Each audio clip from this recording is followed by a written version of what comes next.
Bem-vindo ao BTC Journal, seu programa de notícias de negócios comentadas e analisadas pela equipe da BTC. Meu nome é Gustavo Habib, eu sou instrutor de negociação e comunicação, e no episódio de hoje é dia 2 de março de 2023, a gente vai falar sobre mercado pet com a BRF e também os fundadores da Zidog, o que eles estão fazendo por aí. A gente vai falar sobre resultados e estratégia, comentando sobre VEG, Mercado Livre ocupando espaço das Americanas, vamos falar um pouquinho sobre Amaro e também o iFood e o acordo com o CAD. Por fim, comentaremos sobre o mercado de óleo e gás com a BP e uma comunicação polêmica do CEO e também os preços da Petrobras. E para me auxiliar aqui nesse episódio, eu estou com um time e tanto aqui, hein, pessoal? Nosso instrutor de estratégia e negociação, Yuri Salomone. Yuri, bem-vindo de volta.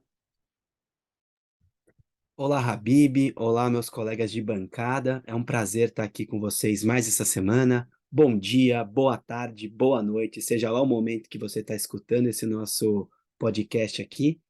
De novo, aproveite o seu tempo, escute com atenção, porque tem bastante notícia interessante que a gente vai comentar por aqui. Pois é, tanta coisa, a gente precisou de um reforço aqui, então com a gente, Finanças e Modelagem, nosso instrutor de Finanças e Modelagem, Guilherme Goraeb. Gui, muito obrigado por participar de novo aqui com a gente, bem-vindo. Fala, Habib, Yuri e ouvintes. Bom dia para vocês e bora lá. Acho que tem muita notícia legal para a gente comentar. Um prazer estar aqui. Vamos fazer aí a trilha sonora da lavação de louça, da esteira, né? Do trânsito, pessoal. Bora. Pois é, vamos nessa. E para comentar as notícias, estamos aqui também com o nosso instrutor de Finanças e Estratégia, Renato Aracaki. Renato, bem-vindo de volta ao BTC Journal. Fala pessoal, fala Yuri, Goraeb, Habib, muito obrigado aí pelo convite para eu retornar aqui ao BTC Journal e vamos comentar bastante notícia como o Yuri e o Guilherme mencionaram. Vamos lá, que tem bastante coisa para a gente falar, né? Bastante coisa, eu já aproveito para fazer o convite, se você está no YouTube, já aproveita e se inscreve no canal, dá o like, né? Dá aquela ajuda para a gente poder espalhar esse conteúdo para mais pessoas. E claro, se você está ouvindo pelo podcast, aproveita e compartilha nas redes sociais, espalhe esse conteúdo para a turma, para a gente poder informar e desenvolver ainda mais o pessoal, nossos ouvintes, tá? E se você tá no YouTube, tá vendo que provavelmente eu estou de pé, que é uma posição diferente, eu perdi minha cadeira, viu, pessoal, aqui no meu escritório em casa, mas uma coisa muito boa em relação a isso é que eu tô usando a minha Tech T-shirt da Insider Store, que ela tem conforto térmico, não precisa passar, então me ajuda bastante. Então mesmo de pé, fazendo meu exercício diário de pé sem fazer nada, né, a camiseta já me ajuda muito aqui, viu, pessoal? E é o seguinte, a Insider, ela tem algumas promoções bem interessantes em relação a compras em volume. Então, se você compra mais do que 3 camisetas, por exemplo, você já ganha um desconto adicional àquele que você ganha por ser um ouvinte do BTC Cast, tá? Que é o cupom BTC12, que te dá 12% em todo o carrinho da Insider Store, tá? Então, se você quer melhorar seu guarda-roupa, né, utilizar roupas que realmente são funcionais e tem tecnologia têxtil, você já sabe, Insider Store, o desconto está no cupom que está aqui na descrição, assim como o link para você acompanhar. E é o seguinte, a gente está com as turmas do nosso curso General Business Program rodando com tudo, né? O pessoal está estudando, está se desenvolvendo, a gente está com mais ou menos 450 alunos confirmados aí, e ainda tem algumas pouquíssimas vagas abertas se você quiser entrar. O curso já começou, a gente está na primeira semana, mas se você quiser entrar, você sabe que todo o time BTC dá suporte para que você não tenha nenhum prejuízo no aprendizado. Então aproveita essas vagas, aproveita e se inscreve já para não perder mais nenhuma aula. Os links estão também aqui na descrição, então já participa do nosso curso, tá? E você também pode participar do nosso curso de Excel e Modelagem, o EBP, que está com inscrições abertas para a próxima turma, links também aqui na descrição. Bom, vamos começar, pessoal, a gente tem bastante coisa para falar no episódio de hoje. Eu vou começar comentando sobre o mercado pet. Então vamos lá, aqui do Brasil Journal, o título é o seguinte: BRF quer vender negócio de Pet Food. Nestlé é a favorita. Pois é, para essa notícia eu queria que o Goraeb comentasse, então fala um pouquinho sobre essa unidade de negócio que a BRF quer se desfazer, Gui. Bora lá. Bom, então essa é a notícia do Brasil Journal, né? E o que que ela comenta? Que a BRF contratou o Banco Santander para liderar a venda dessa unidade de pet food, né? Ou seja, de comida para animais de estimação. A unidade é chamada de Ercosul, e ela passou a ser parte do grupo BRF não faz nem 2 anos, né? Quando eles investiram ali mais de bilhão de real para comprar tanto esse grupo quanto um outro ativo chamado de Mogiana Alimentos, né? E por que que eles estão contratando o Santander? O Santander foi quem liderou esse processo de venda em 2021 e agora, né, já entendem do ativo, já sabem como é que funciona, vão liderar agora de novo o processo de venda. A Nestlé estava participando do processo há 2 anos, volta para cá agora, né? Por isso que ela é uma das favoritas aí, ela já tinha interesse e já competiu pela compra desse ativo há 2 anos. E aí, por que será que eles estão vendendo, né? Será que o ativo não é tão bom? Será que eles estão precisando de grana? A matéria dá algumas pistas aí sobre o que está acontecendo, né? Então ela comenta que a BRF, e aqui a matéria saiu antes do resultado do quarto trimestre do ano passado, né? Antes do resultado do final de 2022. Aqui, na época, né, com o resultado do terceiro TRI, a dívida líquida era de 14,8 bilhões de reais, o que dava um múltiplo de 3,26 vezes o EBITDA dos últimos 26 meses, né? A gente sabe que acima de 3 vezes o número já é um pouquinho preocupante, né? Então, lendo a matéria, eu pensei, poxa, eu acho que esse número não deve ter melhorado muito, não, né? E dando uma olhadinha no resultado do quarto TRI, que já saiu, a alavancagem da empresa, que estava em 3,26, foi para 3,75, ou seja, deu uma boa piorada, né? Então, claramente, tem uma motivação aqui para vender ativo, que é juntar a grana, pagar um pouquinho das dívidas, para ficar com uma estrutura um pouco mais equilibrada, sem estar muito endividado, né? Afinal de contas, ninguém gosta de estar muito endividado. Bom, por que que a Nestlé é uma das favoritas? Ela já tinha demonstrado interesse, ela está presente no segmento de pet food e é um segmento que tem apresentado um ótimo crescimento para a Nestlé, né? Então, um negócio que está crescendo. Está crescendo, será que tem boas margens? Na BRF, a margem desse segmento é de mais do que o dobro do restante da BRF, né? A margem EBITDA da BRF foi de 9,8% e no segmento de pet food ficou acima de 20%. Ou seja, negócio interessante, está crescendo bastante, tem boas margens. Eu aposto que a galera da BRF tá colocando esse ativo à venda com a dor no coração, porque, pô, o negócio é legal. E eu dei uma olhadinha nas marcas deles, né? Reconheci, inclusive, uma que é a Guabi Natural, já comprei para os gatinhos aqui de casa. Tem uns produtos legais lá, viu? E aí, Renato, o que você achou dessa venda da BRF, ou da busca pela venda, né? Pois é, a parte de alavancagem, ela muda bastante as tomadas de decisões estratégicas da companhia, né? O mercado ele é muito bom, né? Tanto é que foram feitos diversos investimentos, ganharam a concorrência com a Nestlé, só que infelizmente aí os resultados financeiros não estão sendo muito satisfatórios, né? Então, teve uma queda de EBITDA ajustado aqui de 30% em relação a 2021. Com EBITDA menor e com nível de alavancagem na mesma magnitude, né? O total de dívidas, a dívida líquida sobre EBITDA, como o Goraeb mencionou, foi para 3,75, apesar das dívidas não terem covenants, né? Então, mas, como ele mesmo mencionou, quando você começa a ficar com esse índice muito alto, você tem o risco de perder rating, crédito e algumas facilidades do mercado financeiro, aumentando bastante o custo, né? Outra coisa que é interessante aqui, o Gora ele comentou, né, que a margem ali do setor pet é maior, e é maior mesmo, né? Só para vocês terem uma ideia, a margem EBITDA ajustada aqui da empresa foi 7,2%, bem apertado, e do mercado pet foi 18,7%.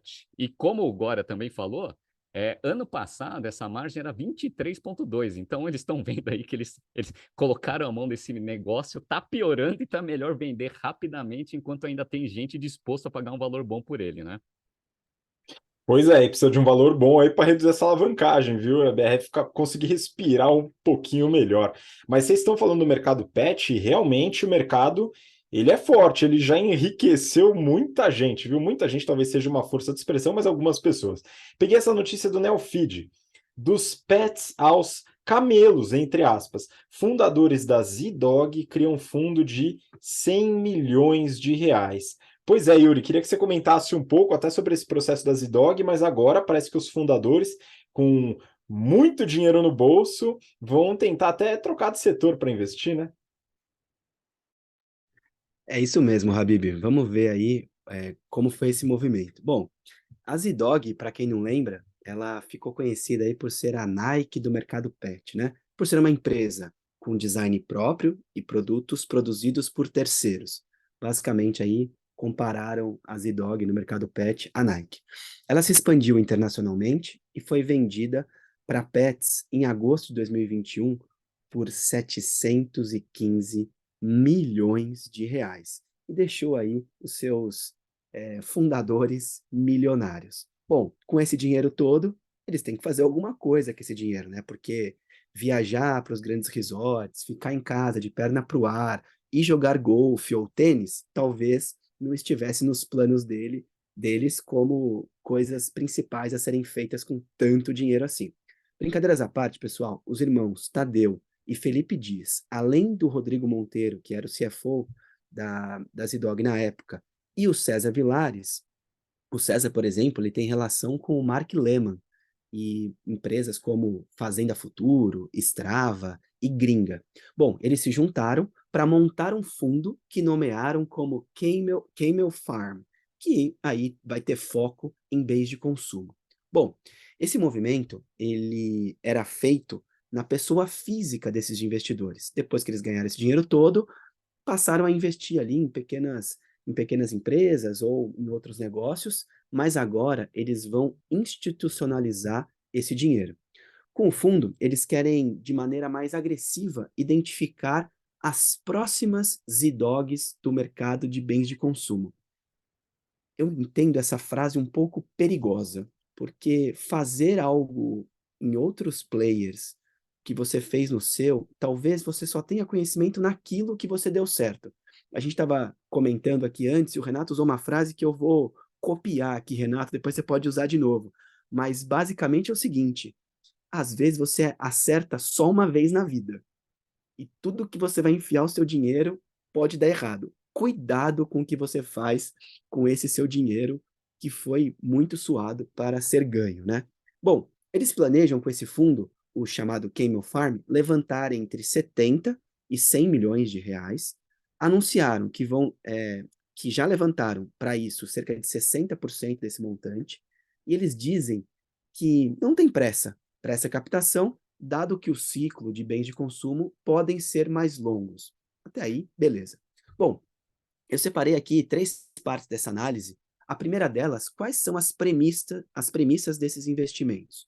Primeiro, aporte entre 500 mil e 5 milhões de dólares, fatias minoritárias das empresas, ou seja, eles não querem comprar os controles, algo entre 10% e 25%, histórico dos founders dessas empresas geradoras de caixa, produtos validados e disponíveis na gôndola do varejo.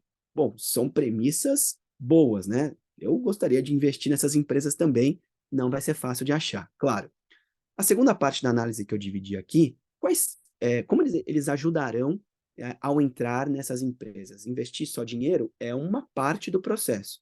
Quais são as outras partes?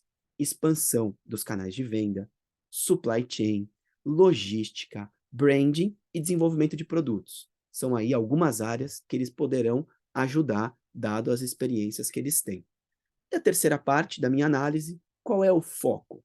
Produtos embalados e de consumo frequente, para você ter a famosa receita recorrente no lugar que você vai investir o seu dinheiro. Produtos de bem-estar, produto como alimentos e bebidas, né? A gente come e bebe todo dia, e possibilidades de produtos que tenham escala de maneira mundial, seja levando um produto do Brasil para fora do Brasil, como eles fizeram com a Z-Dog para 55 países, ou trazendo players internacionais para o Brasil, dado que o mercado consumidor do Brasil tem aí 220 milhões de potenciais consumidores para diferentes áreas ou diferentes empresas das quais eles tragam para o Brasil. Uma curiosidade aqui do nome do fundo, Habib, ele é o Camel Capital. Ok, o camelo, né? O capital, o camelo, beleza. É um animal real, é um animal resiliente e que pode sobreviver nos lugares mais inóspitos da Terra, mais difíceis. Bom, até aí ok. Mas por que isso, né? Simplesmente, galera, para contrapontuar os unicórnios, que não são reais, que se referem a empresas aí avaliadas em mais de $1 bilhão, turbinada por grandes aportes e que, nas palavras deles, queimam caixa e crescem a qualquer custo. Fica aqui a dica que eles não vão investir em qualquer coisa, não querem queimar caixa e querem investir no mercado real e não no unicórnio virtual ou, sei lá, no mundo imaginário aqui dos business, né, Habib? Pois é. E aí, Renato, bons setores para investir? Bom, já fico feliz que pelo menos o camelo é um animal que existe, né? Já faz uma diferença.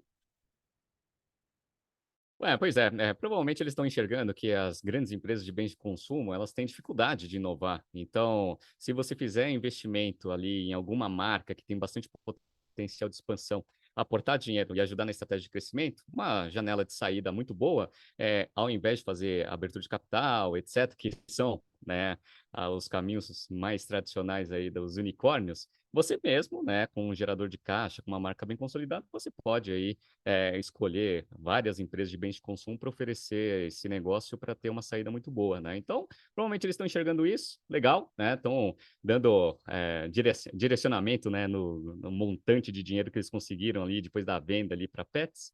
Mas eu acho que a gente deveria fazer um curso aí, né? Como você mesmo tinha mencionado, né, Habib?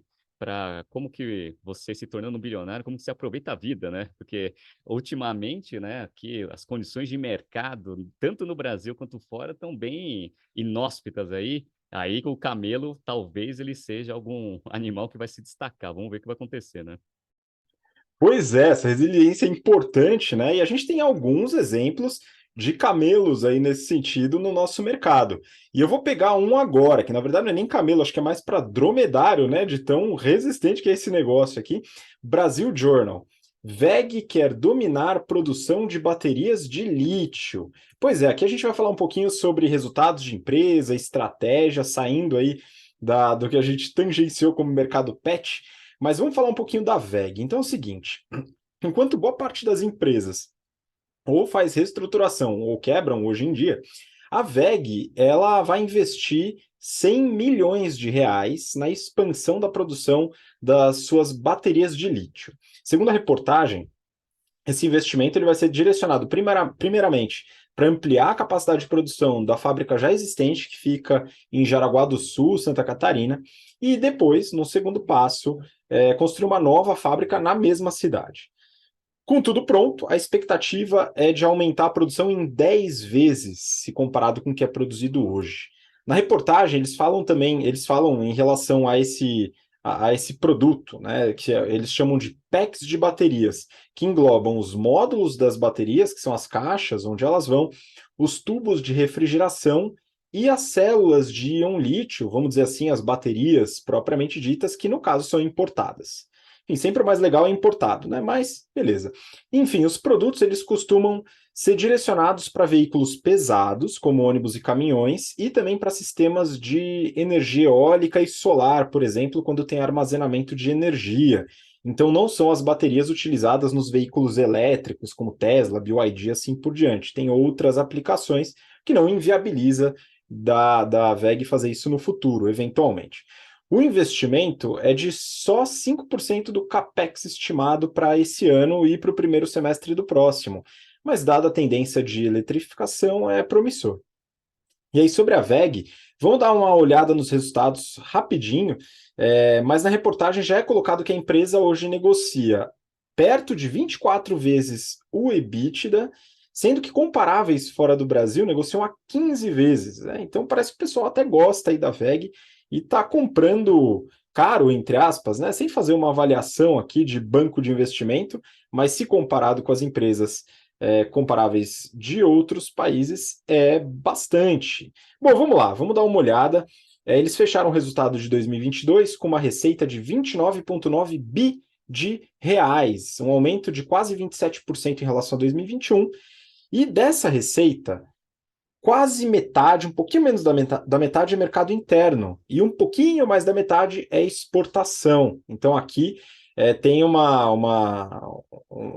é bem atrelado em relação ao dólar aí para mais de metade da receita. Se a gente pegar as unidades de negócio, aqui ao invés de pegar o resultado de 2022, eu peguei o do quarto TRI, que eles divulgam aí mais recentemente, mas dá para ter uma ideia de como é dividida a receita da WEG. 48,5% são equipamentos eletroeletrônicos industriais. Aqui a gente está falando de motores, de compressores, bombas, equipamentos que dão suporte à produção de outras indústrias. Geração, transmissão e distribuição de energia, que engloba geradores, transformadores, equipamentos de geração solar, correspondem a 39,7% da receita no quarto TRI. Motores comerciais e aplicações, 7,5%. Aqui tem motor de lavadora de roupa, de ar-condicionado, bomba d'água, com aplicações comerciais pequenas ou residenciais. E tem uma divisão menor também de tintas e vernizes, que é pouco mais de 4% da receita. Mas olha só que legal, a margem bruta da WEG está hoje em 29,1%. Teve uma pequena queda em relação a 2021, mas isso não prejudicou o resultado, que teve aí como lucro líquido 4,2 bi de reais, um aumento de quase 17% em relação a 2021, com uma margem saudabilíssima de 14,3%. Para finalizar, a empresa gerou caixa, quase 6,9, na verdade, bi de reais de caixa gerado. Então é uma empresa bem geradora de caixa e que não tem dívida, né? Na verdade, não tem dívida líquida, ela tem um caixa líquido de mais de 1,4 bi. Um belo camelo, hein, Renato? Para quem acompanha a WEG, sabe que a gestão é sensacional, a estratégia é muito boa. Agora estão entrando nessa parte de bateria de lítio, até já vislumbrando aí o aumento de demanda aí, principalmente por eletrificação aí da parte de mobilidade, né? E só para a gente finalizar, coisas que a gente ensina tanto no Strategy Finance Program quanto no General Business Program, a ação hoje está sendo tradeada a R$39. Sabe quanto que estava sendo tradeada essa ação antes da pandemia? 24. Então, quase que dobrou aí o valor do negócio aí nesses últimos 2 anos. Por quê? ROIC. O ROIC anunciado aí da WEG em 2021 foi 30%. E no ano passado, que foi um ano péssimo para a economia como um todo, 29% e lá vai cacetada. Então, ROIC muito acima do custo médio ponderado de capital, a empresa ela tem a sua valorização como a gente ensina. Então, de fato, aí se tem um bom exemplo de camelo aqui no Brasil, é a WEG. Pois é, e para você que aprender a calcular, entender, interpretar essa sigla aí que o Renato comentou, o ROIC, né? Então entender um pouco mais sobre capital de giro operacional, sobre como funciona essa análise em relação a setores diferentes. General Business Program, para você que é recém-formado ou está no fim da faculdade, quer desenvolver sua carreira de forma acelerada, já se inscreve. E para você que tem experiência de mercado, quer entender mais os meandros das tomadas de decisão relacionadas aos negócios, Strategy and Finance Program, a gente está com a turma finalizando agora, e nos próximos dias a gente já vai abrir inscrições para a próxima turma deste ano, lá no segundo semestre do Strategy and Finance. Então fica atento que a gente vai entrar em contato com você, né? Já entra na nossa newsletter, com certeza a gente consegue te impactar. Se não, fica atento às nossas redes sociais. Vamos seguir para a próxima notícia. Peguei aqui do Neofeed. Mercado Livre começa a ocupar o vácuo da Americanas, diz o BOFA. BOFA aqui vem de Bank of America, e eu queria que o Yuri comentasse um pouco sobre esta notícia.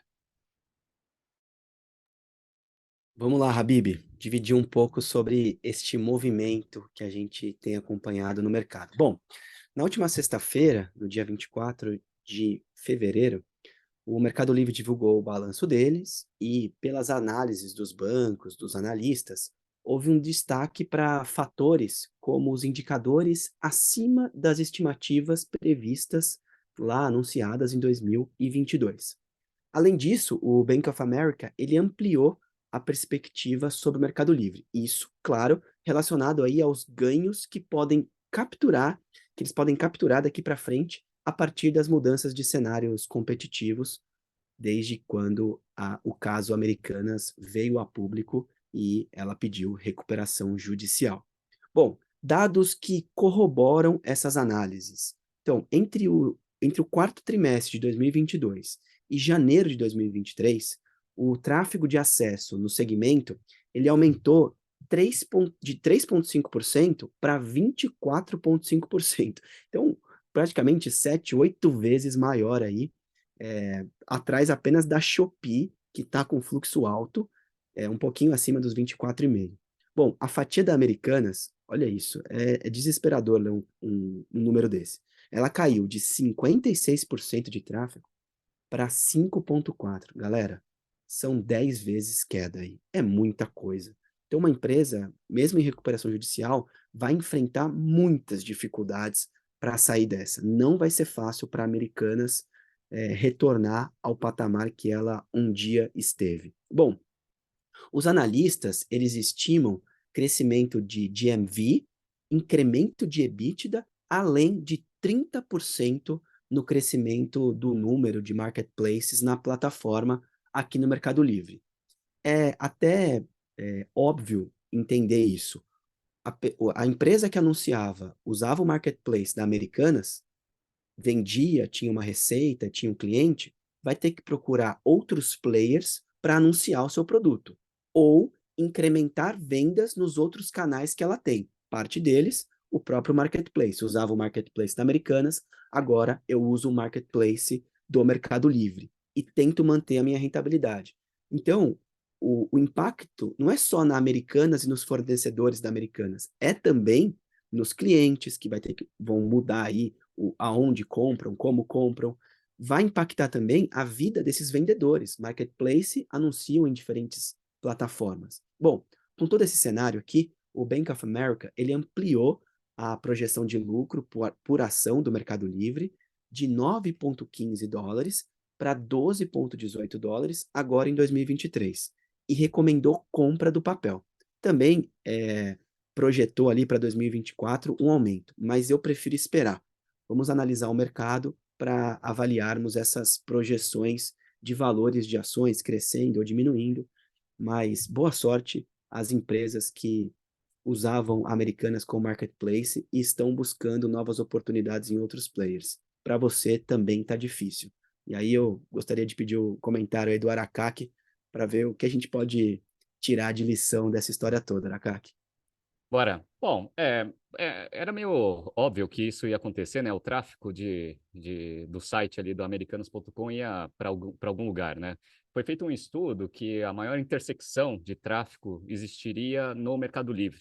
Então, o Mercado Livre vai absorver boa parte ali desse tráfego e é por isso que o BOFA está fazendo essa análise e está aumentando aí a recomendação do preço-alvo da ação. E nas lojas físicas, dado que o Mercado Livre não tem essa operação física aqui no Brasil, a maior parte da demanda vai para Magazine Luiza. Então é aquele negócio, né? Então, se você está num ambiente extremamente competitivo, se você tem um player relevante com dificuldades como Americanas, os outros se beneficiam. Vamos ver o que vai acontecer. Mercado Livre, interessante aí a operação, né? Pois é. E o mercado de varejo, enfim, a gente vai comentar um pouquinho mais sobre ele agora, mas tem reportagem especial no BTC News. BTC News, se você ainda não acompanha o BTC News, faça isso já. Está nesse mesmo canal, tanto no YouTube como no podcast, onde o Renato Aracaki faz uma análise bem interessante, aprofundada, sobre alguma notícia interessante, alguma notícia que vale a pena dar um highlight, seja para os nossos alunos, seja para você que está acompanhando a gente. E eu peguei essa daqui, na verdade, ele analisou essa notícia do valor econômico, Amaro renegocia dívidas e busca compradores. Mercado Livre já foi sondado, aproveitar que a gente estava falando do Mercado Livre. E aí, Renato, o que foi abordado no BTC News aí, que saiu hoje, inclusive, que você pode falar para a turma aqui do Journal? Bom, basicamente foi o seguinte, eu lembro que a gente fez um BTC Journal lá no ano de 2021, falando um pouco sobre a Amaro, e eu lembro que eu fiz um questionamento, todo mundo tem questionamento sobre a Amaro, inclusive tem um caso, né, no Strategy Finance Pro que chama Amaro, né, que eu tinha uma tese que esse negócio queimava a caixa pra caramba, né, E aí, o que aconteceu? O negócio foi crescendo, né? Então, uma proposta aí de valor para o cliente muito boa, né? Produtos com qualidade boa, com preço acessível. Foi crescendo bastante, foi, né, executando uma estratégia de ampliação de lojas físicas, mas como a gente vê que o varejo não está passando por um momento muito bom, a gente vê Tok com perspectivas de entrar em recuperação judicial, Marisa também passando por muita dificuldade, sem contar, obviamente, lojas americanas. Aí saiu essa notícia que a Amaro renegocia dívidas. Uma coisa muito impressionante da Amaro é que ela tem 384 milhões de capital social. Olha o quanto de dinheiro esse negócio captou para o tamanho da operação. A gente não tem acesso aos financials da companhia porque ela não é uma empresa aberta. No entanto, é só olhando ali um pouco, né? Eles têm 20 pontos físicos e a plataforma digital. Obviamente, a plataforma digital deve vender bastante. Mas, para 384 milhões de capital social, esse negócio deveria ser um pouquinho maior, né? Eu até fiz um comparativo, né, do market cap atual da Marisa, está em torno de 200 milhões. 200 milhões é o market cap da Marisa. A CIA, é que a CIA acabou de divulgar o resultado e o resultado foi muito bom. Mas ontem, o market cap da CIA estava 584. Ou seja, só 200 milhões a mais do que a Amaro, uma operação muito maior. Então, basicamente foi isso. Confirmada a nossa tese, que a gente acompanha aqui já há bastante tempo, sem saber dos números, mas a gente explica isso no Strategy Finance Program. E se você quiser ter notícias diárias, entre ali todos os dias às 7 horas da manhã, uma notícia nova ali para vocês analisarem. É isso aí, pessoal. Façam bom uso do tempo para aprender sobre estratégia, finanças, marketing, negociação, comunicação, seja através dos cursos da BTC ou através dos podcasts. Também a gente tenta trazer bastante informação relevante para você e fazer bom uso do tempo também. Uma coisa que eu pensei agora, né, fazer a compra de moedas de chocolate ou cigarrinhos de chocolate da Pan na Americanas, que é uma experiência que talvez a gente não tenha nos próximos tempos, né, dado que a Pan já quebrou e a Americanas. Enfim, vamos seguir para as próximas notícias. Aqui a gente tem do Valor Econômico a seguinte notícia: os próximos passos do acordo do iFood no CAD.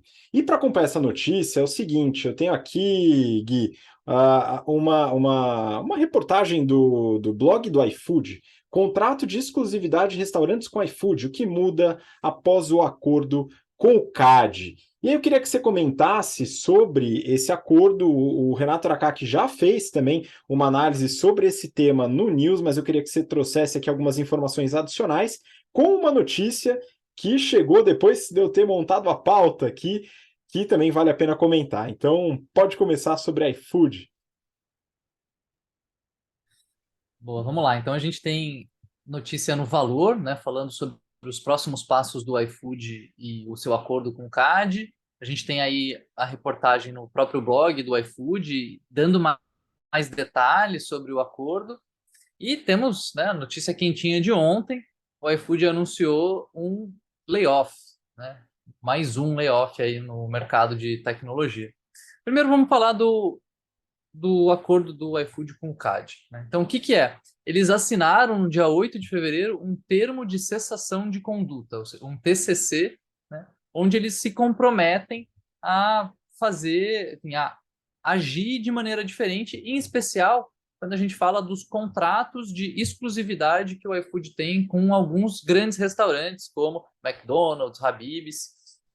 E aí tem 5 pontos que o iFood destaca aqui no próprio blog deles, né? Primeiro ponto: no máximo 25% do volume de vendas no iFood é atrelado aos restaurantes exclusivos, que é como eles chamam esses restaurantes que só podem atuar no delivery via iFood.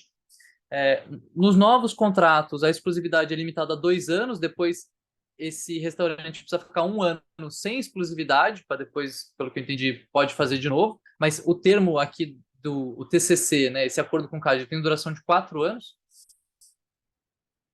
O iFood não pode assinar contrato de exclusividade com marcas que tenham mais de 30 estabelecimentos, né, ou seja, limitando aí a penetração desse tipo de contrato nas grandes redes de restaurante que têm um grande volume de vendas, né, inclusive no delivery. E esse acordo ele vai durar 4 anos, vai ser acompanhado por um terceiro, né, um trustee, uma terceira parte aí, que não é o iFood, que não é o CAD, e que vai ver como que ele está sendo cumprido pelo iFood.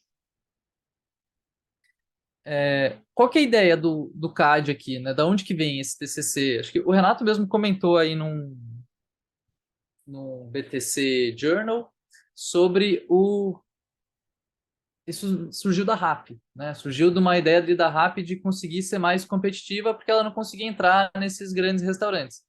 E aí tem um professor da USP aqui comentando, né, na matéria do valor, sobre esse ponto que é de eles gostariam de ver mais competição, inclusive mais competição além da RAP, né? Que não fosse só um duopólio. Ele reconhece ali que a RAP é muito menor que o iFood, que ele queria que mais marcas entrassem nesse mercado de delivery, né? Bom, a gente vai ter que esperar para ver aqui o que acontece, né? Particularmente, eu, como comentei aí com vocês mais cedo, não tenho usado muito o iFood, não tenho pedido muito delivery em casa, né? Mas quando eu vou pedir um delivery, cara, eu abro o iFood, eu pesquiso por lá, e se a empresa não tiver ali, se o restaurante não tiver lá, é como se ele não existisse, né? Para mim, eu já entendo que esse cara aqui não trabalha com iFood, não trabalha com delivery, né? O iFood está como sinônimo de delivery na cabeça, né? Enfim, eu tenho minhas dúvidas se isso vai fazer alguma diferença. Talvez, né, os competidores entrem agora, se eles tiverem ânimo, né, se tiverem caixa, fazendo promoção para trazer a galera para o aplicativo, jogando cupom, como a gente já viu isso no mercado, nesse mesmo mercado há alguns anos, como a gente viu no mercado de mobilidade urbana há alguns anos. Resta saber quem vai ter caixa para ficar queimando em um monte de cupom para conseguir trazer tráfego, né, sendo que está todo mundo já acostumado a usar o produto do iFood, que é um produto que melhorou muito ao longo do tempo, né? E que funciona muito bem hoje. Quer comentar isso daqui, Renato? Daí a gente vai para os layoffs? Bora. Bom, basicamente o que eu comentei e a minha opinião, eu falo isso em todas as aulas, né, que eu falo sobre esse assunto, né, que é basicamente o CAD tentando regular um negócio que não faz muito sentido, porque o iFood ele conseguiu ter essa participação de mercado pela competência que eles tiveram e uma boa estratégia e o poder de execução. Você colocar esse tipo de restrição, você vai deixar ali a relação entre iFood e o seu parceiro do ecossistema ali um pouco mais difícil, beleza? Tudo bem, ele abre um pouco mais de espaço aí para novos players, mas não existem novos players, não porque, na minha visão, né, que existem esses contratos de exclusividade, mas por causa da vantagem competitiva que o iFood construiu nesses últimos tempos, né? Vamos ver, né? Agora a Rappi foi lá e entrou no CAD, agora o CAD deu uma decisão favorável aí à competição. Quero ver agora Rappi, 99 Food, vamos ver se o Uber Eats volta para ver se incomoda aí o iFood, mas eu acredito que isso não vai acontecer porque, né, a vantagem competitiva que o iFood tem é muito grande, com méritos, né? E esses contratos de exclusividades, vale ressaltar, são 100% legais. Inclusive, a gente até utiliza essa tática aí para você conseguir aumentar as barreiras de entrada em termos de competição. A gente até ensina isso em aulas de estratégia, então é uma ferramenta que é utilizada no mundo inteiro, né? Mas agora aqui, nesse setor específico, o CAD está falando que não pode ter e colocou um monte de restrição. Vamos ver o que vai acontecer. Na minha visão, eu tenho a mesma opinião do Goraeb aqui, né? Então, vai continuar sendo aí a melhor plataforma, a principal plataforma para você pedir comida em casa. Boa. E falando de iFood, né, saiu ontem o anúncio da empresa de que eles fizeram ali, entraram para a lista das demissões, né, entraram para a lista das empresas que fazem layoff.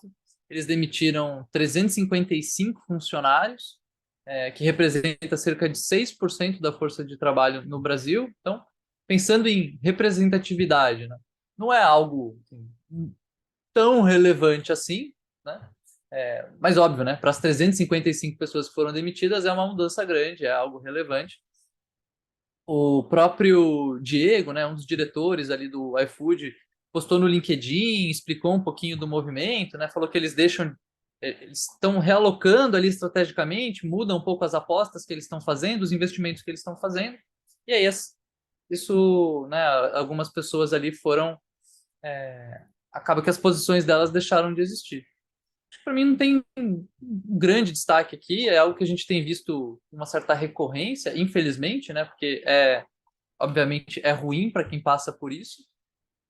Mas tô um pouco otimista, eu confesso assim com vocês sobre esse monte de layoff, porque a gente tem um monte de empresa que está sendo consolidada, né? Tem um movimento de empresas comprando empresas menores, porque afinal de contas está difícil levantar rodada, está difícil acessar crédito, ainda mais depois da Americanas.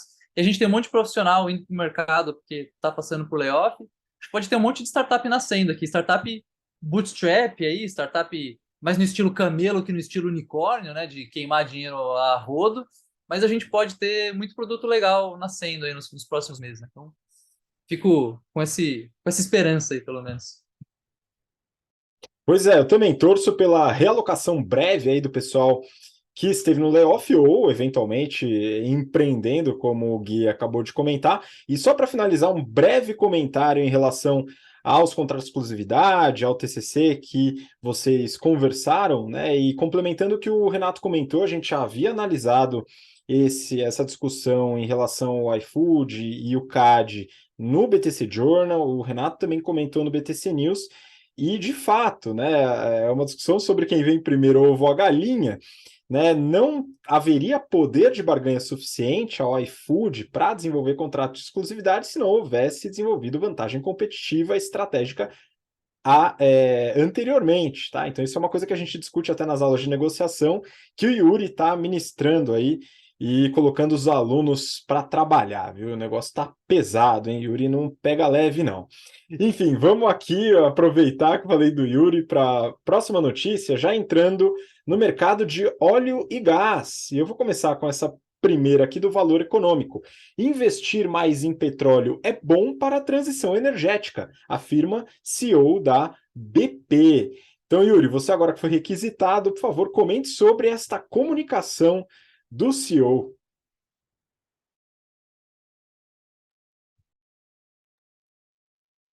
Vamos lá, Habib.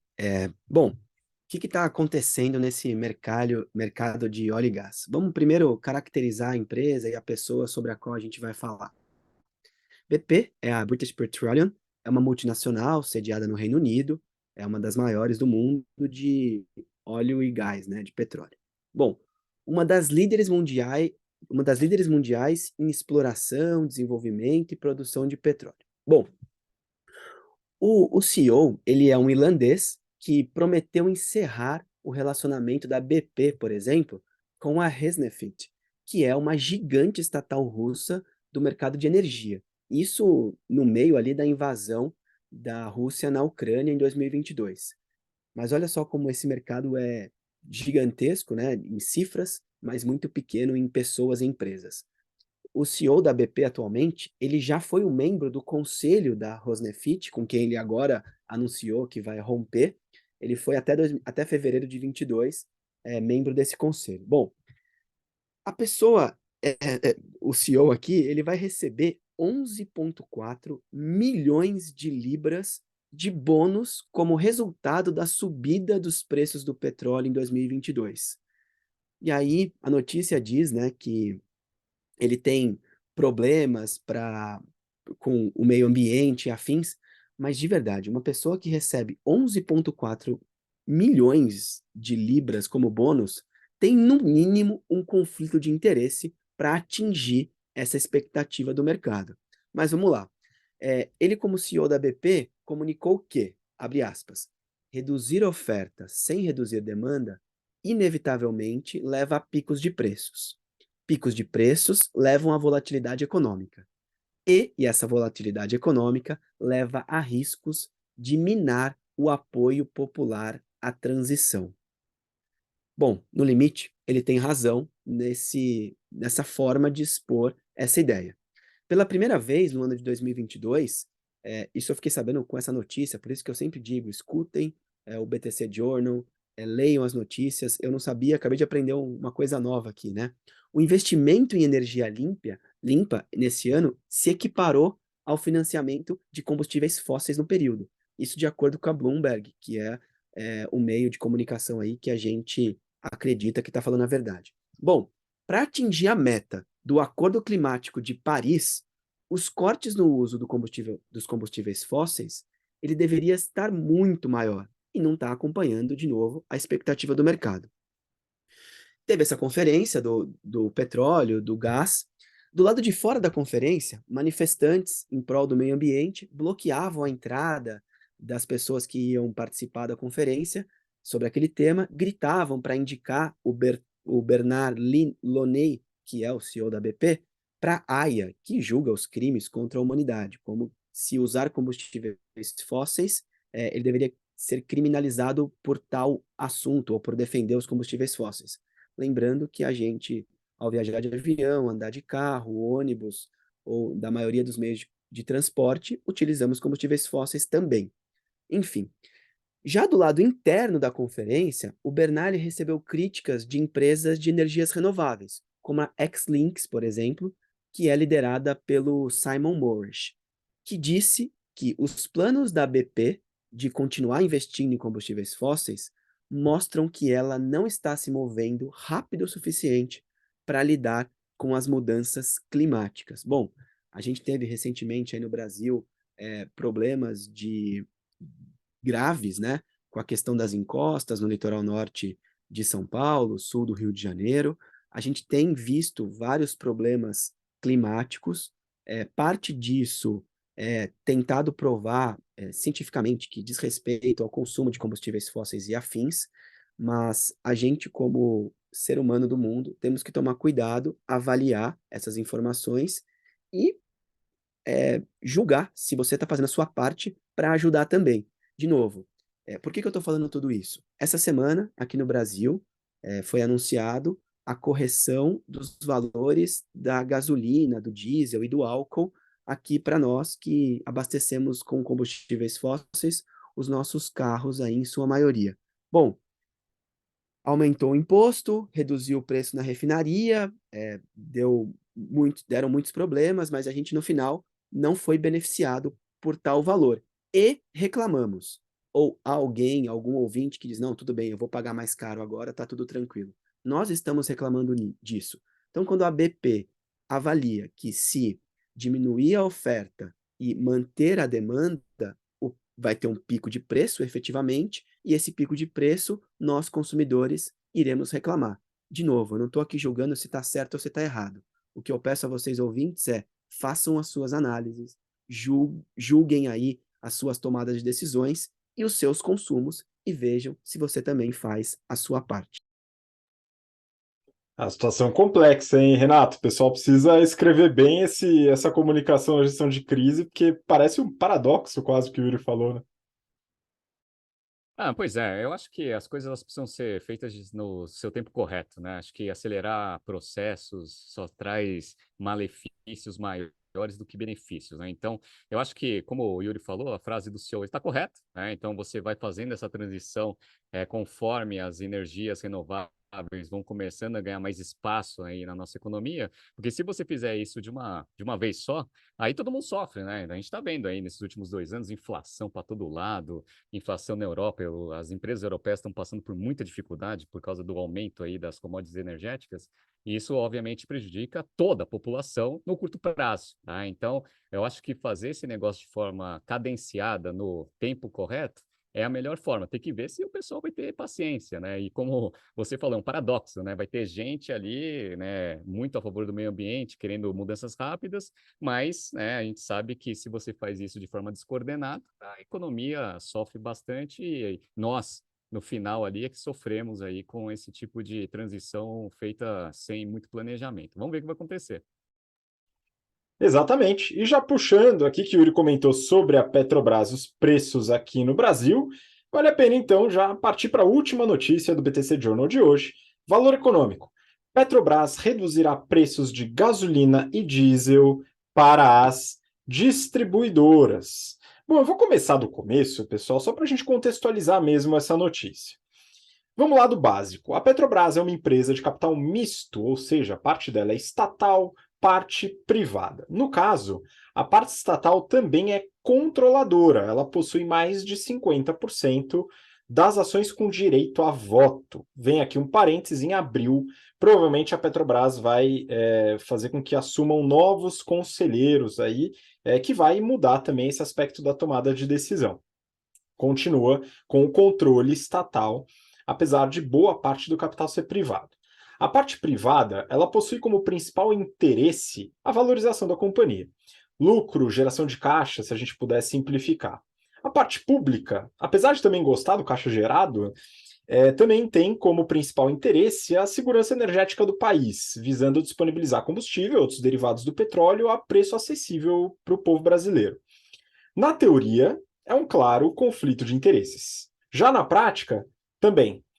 Bom, vamos ao contexto atual, né? O governo anterior, ele desonerou os combustíveis, gasolina e álcool, principalmente, para permitir a redução do preço ao consumidor sem alterar a precificação da Petrobras, a famosa política de preços da Petrobras. O governo atual, ele manteve a desoneração até dia 28 de fevereiro, no caso, antes de ontem. Qual que é o problema? A redução da arrecadação, ela pode ser problemática dentro do orçamento público. Dessa forma, estava difícil, politicamente, segurar essa desoneração por mais tempo. E o ministro da Fazenda anunciou a volta dos impostos para ontem, dia 1º de março.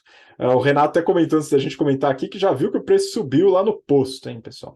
Enfim, o problema é que com isso os combustíveis eles subiram bastante de preço, já subiram, né, pelo contexto aqui, eu não cheguei a ver, mas eu estou até com medo de sair de casa. Né? E o que a Petrobras tem a ver com isso? Bom, aí a gente volta para o fato dela ser uma empresa de capital misto e precisar sambar entre os interesses conflitantes. A notícia agora, vamos para a notícia. A empresa anunciou uma redução de quase 4% dos preços médios para as distribuidoras. Em nota, eles afirmaram que a redução busca o equilíbrio entre preços nacionais e internacionais e que busca suavizar a volatilidade da cotação do barril e também da taxa de câmbio, que são variáveis dentro do preço do petróleo. Claro, no comunicado oficial a empresa não falou que está num meio de campo político entre a volta dos impostos e a percepção do aumento do preço ao consumidor. Quem sou eu para afirmar também, né? Longe de mim. Mas eu queria que o Renato comentasse um pouco sobre a notícia. Só antes disso, eu vou passar alguns resultados do release que eles mandaram do fechamento de 2022. Hoje é ou está sendo a reunião de resultados. Eu não sou acionista, então não vou ver, tem outras coisas para fazer, mas vou pegar os resultados do release aqui só para compartilhar com vocês. A Petrobras, em 2022, teve uma receita líquida de 641 bilhões de reais, é muito dinheiro, um aumento de quase 42% em relação a 2021.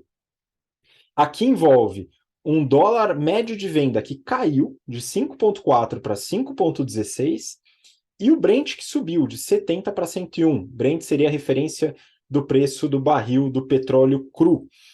A margem bruta subiu também de 48,5% para 52,1%. Então, um ganho de escala que exerce bastante influência. E o lucro líquido subiu de 106 para 188 bilhões de reais. É também um forte aumento aí, quase 30% de aumento. E aí a gente volta para o retorno. O Renato tinha falado do ROIC, e aqui a gente tem o ROC, que é o retorno sobre o capital empregado, que subiu de 7,8% para 15,9%. Renato, então eu queria que você terminasse aí o nosso episódio com seu comentário sobre a Petrobras, política de preço, enfim, o que você achar relevante em relação a essa notícia.